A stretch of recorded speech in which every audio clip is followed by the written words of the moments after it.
Hello everyone, Donnie Wanders here, and today I've wandered to my backyard because I wanted to do a little wrap-up video about the Fundy Footpath that I hiked about a month ago. Some of you have asked a few questions about the trail and how I prepared and all that stuff, so I wanted to give you just a quick summary about what my experience was hiking the Fundy Footpath. First of all, the level of difficulty of the Fundy Footpath was very, very difficult. It is a 64-kilometer trail. It runs along the Bay of Fundy, which is pretty much all these big cliffs, and it's quite a rugged trail.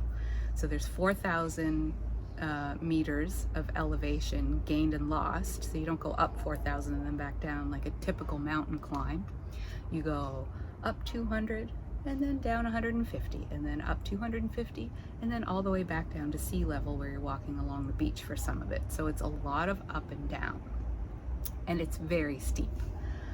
Having said all that, I was quite prepared for that, so I looked at other people's trail reports and looked at websites and that sort of thing, so I knew what I was in for. So that's really important. If you're going to hike the Fundy Footpath, know that it is just as difficult as everyone says that it is. I should also say that I hiked the Cape Chignecto Trail, which is just across the Bay of Fundy in Nova Scotia, but is pretty much the same type of elevation gain and loss. So I did that in 2021, I think. So knowing that terrain and that geology, I expected the same of the Fundy Footpath. So very difficult. I hiked it from June 18th to the 23rd, and I booked a week of vacation and just hoped for the best. And then I got the best as far as the weather is concerned. It rained and rained and rained the day that I was on my way there, and then stopped 5 minutes before I got on trail. And then I don't think it rained again for the whole rest of the trip. So no rain was a big blessing for this trip. And the problem with rain, I don't mind hiking in rain, but when you're going up and down those steep slopes, especially down, everything is really slippery. And I do not like walking downhill anyway. I find it kind of jarring, like when you're carrying a heavy pack. And even without rain, if the terrain is kind of loose, like loose gravel or sand or that sort of thing, or even like a lot of roots, like tree roots, it can be very slippery. And if I'm gonna fall down, I always assume it's gonna be going downhill, not up. So having no rain was awesome. That and the fact that all my gear didn't get wet, and it's just like uncomfortable, and it's not as fun to hike in the rain. The other nice thing about the weather, which again, pure luck, it was purely by chance, it was nice and cool the whole time on the trip. So I think the temperature got down to about 8 or 9 degrees Celsius at night, and I think the highest it got up to during the day was high teens. So I got incredibly lucky with how cool it was, because coolness, first of all, I don't do as well in a lot of heat as other people do. I don't really like the heat, and especially when you're hiking, you're generating your own heat. So to have it nice and cool was just like such a gift from the hiking gods. And then of course, when it's nice and cool, mosquitoes and black flies tend to stay away. When it's below like 13, I think is kind of their limit. So if it's below 13 degrees, the black flies and the mosquitoes tend to just not be as active as when it hits that temperature. So the weather was fantastic. So the trail itself is currently run by the Fundy Trail Development Authority, and this year the trail will no longer be run by them. They have started to transfer the trail over to the New Brunswick Provincial Park System. So that's pretty cool. The folks that run the trail now, it's pretty much all volunteer run, and so all the trail maintenance and all that is, I think, pretty much done completely by volunteers, which is pretty amazing because the trail itself is in really good shape. There were a few like trees down that you either had to climb over or under, but that's because we've had quite a number of storms, big hurricanes in the last year. But overall, the trail is in fantastic shape. It's very, very clear. It's very well marked. There were a few places where I got lost a little bit, where I kind of walked off of what I thought was the trail, but was not the trail. But I maybe walked, 10 or 20 meters before I kind of realized that I couldn't see one of those white blazes. So it's very, very difficult to get lost on the trail. I didn't need to I had a compass with me, but I really didn't need to use it at all. The other thing too is like the trail pretty much goes in one direction along the coast, and because the terrain is so steep, so dramatic there, you pretty much know where you are at all times in relation to the Bay of Fundy. So as far as needing a compass, I would say take it just in case, but I didn't look at it once. I pretty much always knew where I was supposed to be going, even on the switchbacks that kind of go up and down, like the parts of the trails that are carved into the mountain, so that you're not going straight up, you're kind of tacking up and down. So switchbacks were very, very clear. So yeah, the terrain itself really lends itself to not getting lost. Another cool thing about this trail is because it's linear, so you start at one end and go to the other. You do cross through, there's like a public park at one point. There's a couple of other points along the trail that the public uses. So like if the trail is running kind of along this path on the Bay of Fundy, the road is up here, a kilometer or two or several kilometers. There is a road up here, and then the road that's up here has lots of little trails that come down and join up with the Fundy Footpath. So one thing that I was concerned about, especially since I was doing the trail by myself, was what if something happened and I did have to get out? Like what if I was halfway along the trail and then had to get out immediately for either an injury or some other kind of emergency, a wildfire, a flood, a hurricane, very early season hurricane. So I was a little bit concerned about that, but there are I shouldn't say loads, but there's like 6 or 7 what I would call extraction points. So roads or trails that even if a vehicle couldn't get down, like a car couldn't get down it, maybe a truck or certainly an ATV could get down that road to get you out if you were really, really desperate for help.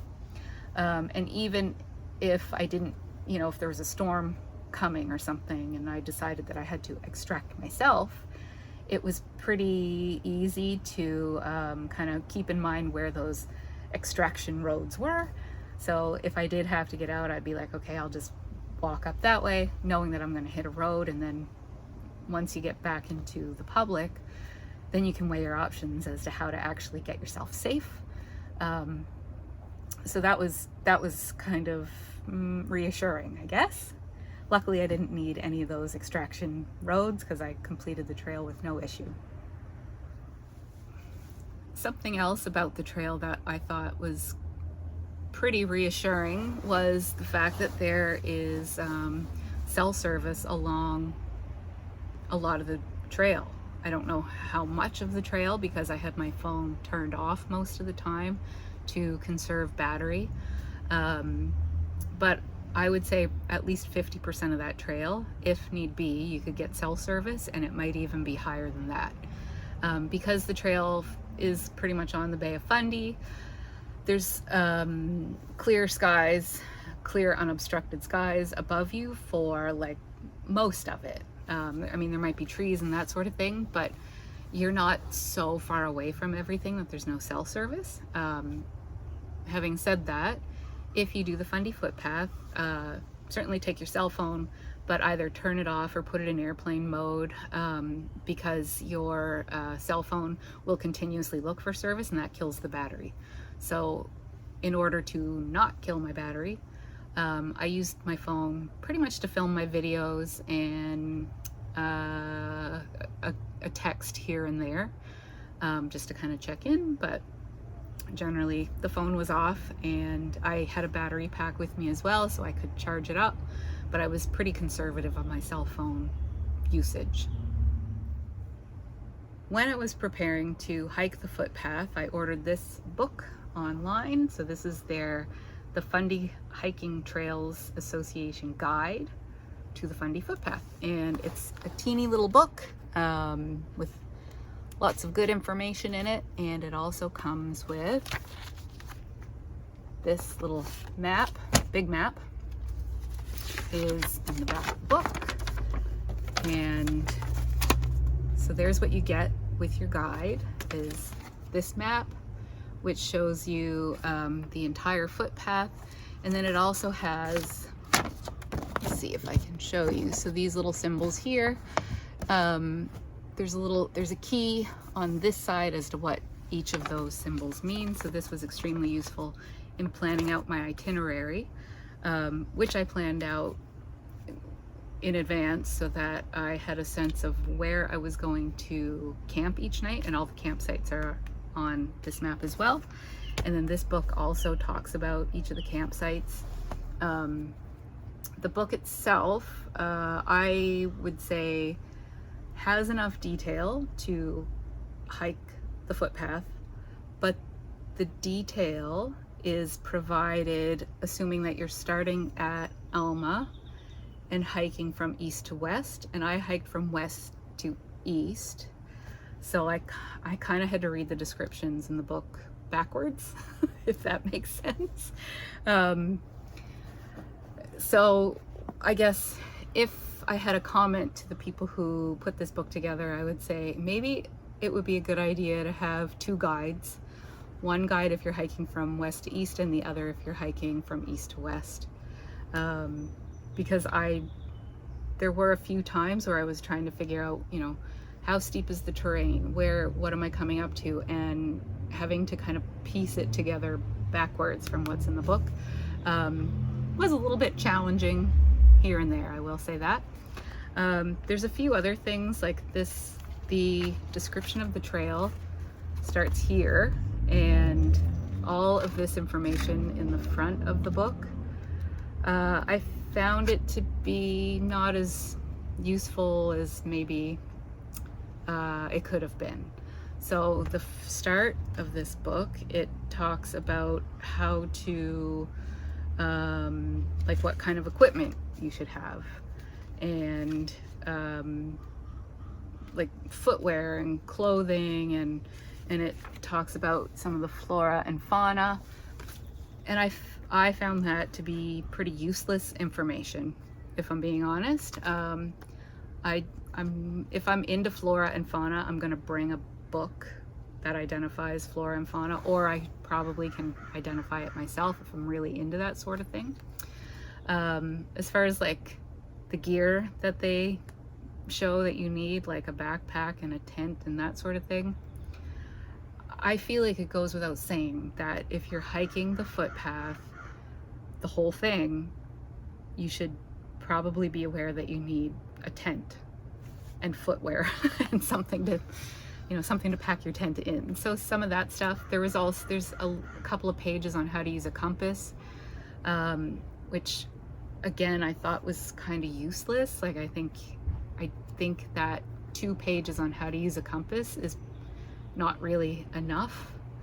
So I think there is some information in here. It's not useless, I just don't think it belongs in this book. I think this book should have more detail about the trail, or less pages. So if it had less pages, it would be lighter. Which brings me to my next point. The pack that I carried, and all of my shelter, my food, my clothing, water, sleeping bag, all that stuff. My pack weighed about 30 pounds, so I am not an ultralight backpacker by any stretch. I wish I was, but ultralight backpacking gear is quite expensive, and since I don't really backpack that much, I don't really want to put that money into, you know, a $700 tent. So my pack, 30 pounds, give or take, depending on how much water I was carrying and how much food I had already eaten. So the food obviously got lighter towards the end of the hike, and the water kind of stayed the same. Speaking of water, I carried one 1-liter Nalgene bottle with me for the whole trip. There were loads and loads of fresh water sources, so I thought that was a really good choice on my part, and I picked the 1 liter because when I hiked Cape Chignecto, I really only needed 1 liter of water at a time, and water is very heavy, so the least amount of water that you can carry, the better. So lots of fresh water sources, that was not an issue at all. 1 liter was more than enough. As far as things that I packed that I wouldn't pack again for this trip, I packed a sleeping pad because I am kind of a cold sleeper, so I wanted to have that extra bit of warmth. But then I think on the second night, the sleeping pad started deflating on its own through the night. So I wish I hadn't packed it because it failed on me.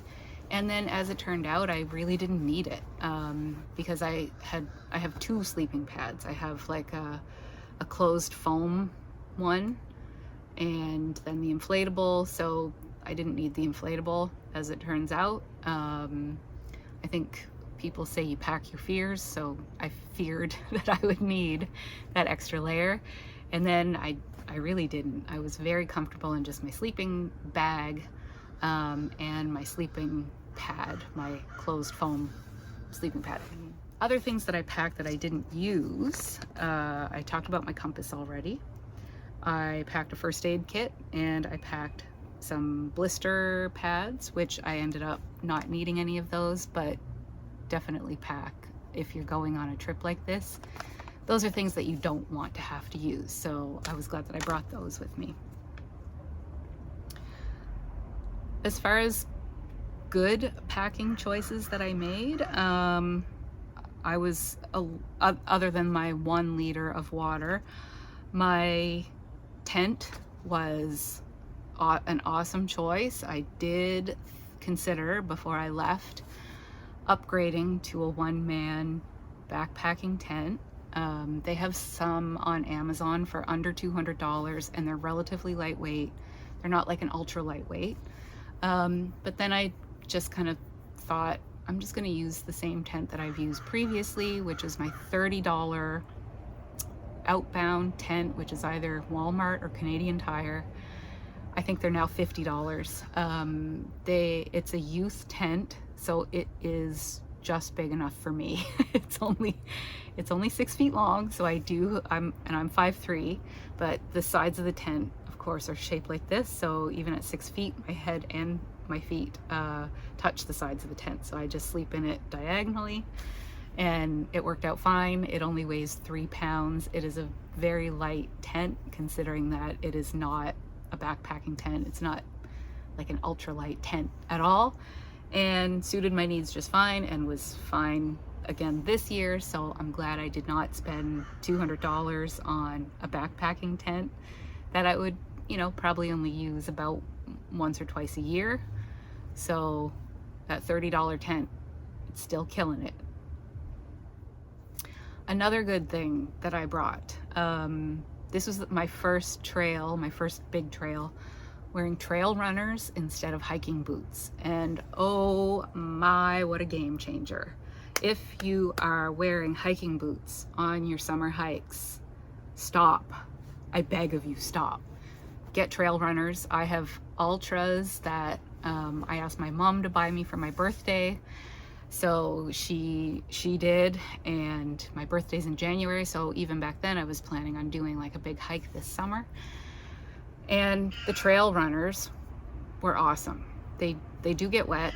Hi Kiki. Kiki's here meowing in the background. Your feet are gonna get wet in trail runners. They're not waterproof. However, they dry out really fast. So what I've found in the past, hiking boots, they're very heavy. Even the waterproof ones, they get wet, and then they are wet the whole rest of the hike. They don't dry. Whereas the trail runners got wet and then they would dry after a couple of hours. So as far as foot comfort, trail runners, it's where it's at. I will never go back to hiking boots, except for in the winter if it's snow. If there's snow, I probably won't wear the trail runners, but that's pretty much the only application I can think of now for any kind of big hikes, would be hiking boots in the winter, trail runners pretty much spring, summer, fall, and merino socks. So in the first couple of videos that on my first couple of days of the footpath, I was trying out my waterproof socks, and I was walking fully through rivers, like up to my ankles, and my feet stayed completely dry that first day. But then the waterproof, the socks, the water did eventually soak through them, and because it was kind of damp, like it's always kind of damp here in the Maritimes, they never really dried out. And those socks, I wore them the next day, and I'm pretty sure that's what gave me blisters on my feet. By like the third day, I had pretty good blisters on my heel, on the balls of my feet. But at that point, I had already switched out from the soaked through waterproof socks and switched over to my darn tough merino socks. So they are definitely the best sock I have ever worn. I have several pairs of them, and they're merino wool, so they dry really quickly. When they get wet, your feet don't feel like they're in like cold wet, like they just feel wet but not icky wet. And I have never gotten a blister from those merino wool socks. Darn tough. They cost about 30 bucks Canadian, worth every penny. So as far as getting to the trail and getting home from the trail, I tried to find a shuttle service in New Brunswick, and there are a few. There was like one or two that I saw online, but I wasn't sure that they were operational. They didn't seem very active online. One of them was pretty active on their social media, and their website was still live. But I opted instead to ask a friend of mine to shuttle me from one end of the trail to the other. So Ben is someone that I work with. He lives in New Brunswick, and I did pay him to come pick me up in Alma and drop me off at Big Salmon River, where I started the trail, although he said he would have done it for free, but I thought that was just too cheap of me to ask him to spend like basically a whole day driving me around, and not the whole day, but it was several hours out of his day. So that was really, really generous of him, even with me giving him a few dollars. Really generous of him to agree to do that. And so if you're going to do the footpath, you either need someone to shuttle you from one end to the other, or you can do the whole thing one way and then the whole thing back the other way. Where it's not a loop, it is very inconvenient to arrange transportation. So if you do this trail, poke around online. There might be other car sharing options, but I opted to have Ben and his girlfriend Kayla, because they wanted to go. She decided to just go along for the drive, so it ended up being kind of an adventure for them. But that, I would say that for me, that was definitely an awesome option. For the total cost of this trip, I'm trying to remember exactly what it cost me. So it would have cost me gas money from my house in Dartmouth to Alma, and then of course back again. It cost me about $40, I think, for the park pass to get into Big Salmon River. So $40 was a day pass for me, for Ben, and for Kayla. And then the park pass, once I got to Fundy National on the east side, I think that's around $10, maybe $12, I can't remember. And those prices are going to change anyway from year to year. And then food for the trip. Oh, another thing that cost money, when I spoiled myself and booked the authentic at Fundy National, that was over $100, I think, for that night. Well worth every penny. I was loving the authentic. So those prices are all available online. And then my food for the trip cost, I would say over $100, I think, for 5 days. So I did not scrimp out on food. I purchased those backpacking meal kits that are you just rehydrate them. And those are pretty expensive. They range from like $11 to $17 per bag of food. For, I think, most of them, I divided them in two because I find the portions are a little bit too big. But if you eat more and you don't go for like a bargain food, those backpacking meals are pretty expensive. And then I also had snacks, coffee. Yeah, so I'm thinking my food was probably about $150 altogether, something like that. So this trip, if I include everything, or all the consumables, I guess, and park passes and that sort of thing, it probably cost me somewhere in the neighborhood of about $400 to $500. So not a totally cheap vacation, but when you consider that I was gone for 6 days, and could have saved a little bit of money had I not stayed in the authentic, I think that was well worth, $500-ish.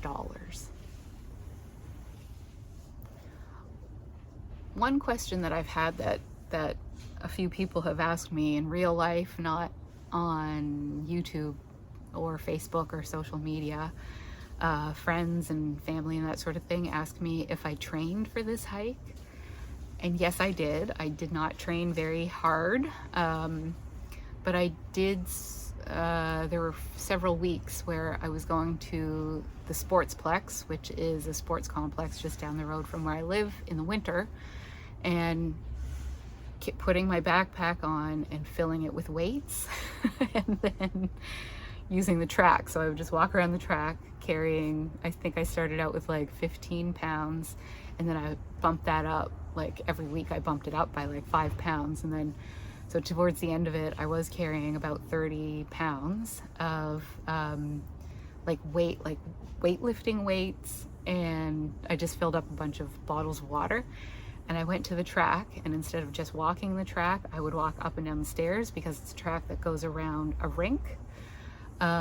So walking around this arena, I would do maybe a lap and then just walk up and down all the stairs carrying my knapsack full of rocks, as a friend of mine put it. He was like, "What are you, training for the French Foreign Legion? Like, what is this?" But no, it wasn't actually rocks. It was weights and water. And I'm really glad that I did that, because I don't know if I must have gotten in better shape a little bit, but mostly it was like mental, knowing that I could do that for, an hour at a time and not feel like I was completely exhausted. But just doing 1 hour carrying that much weight for not every day, but a few days a week, that really kind of bolstered my confidence, I guess, more than anything else. So that's my wrap up of hiking the Fundy Footpath. If you have any other questions, please reach out to me. You can leave your questions in the comments below and I will answer them there. I hope you enjoyed this video. I know it's a little different from the videos that I usually do. Not much of an adventure, just talking about an adventure. But I did want to share some of that background information. So thanks for watching, and Donnie Wanders. We'll see you in the next one.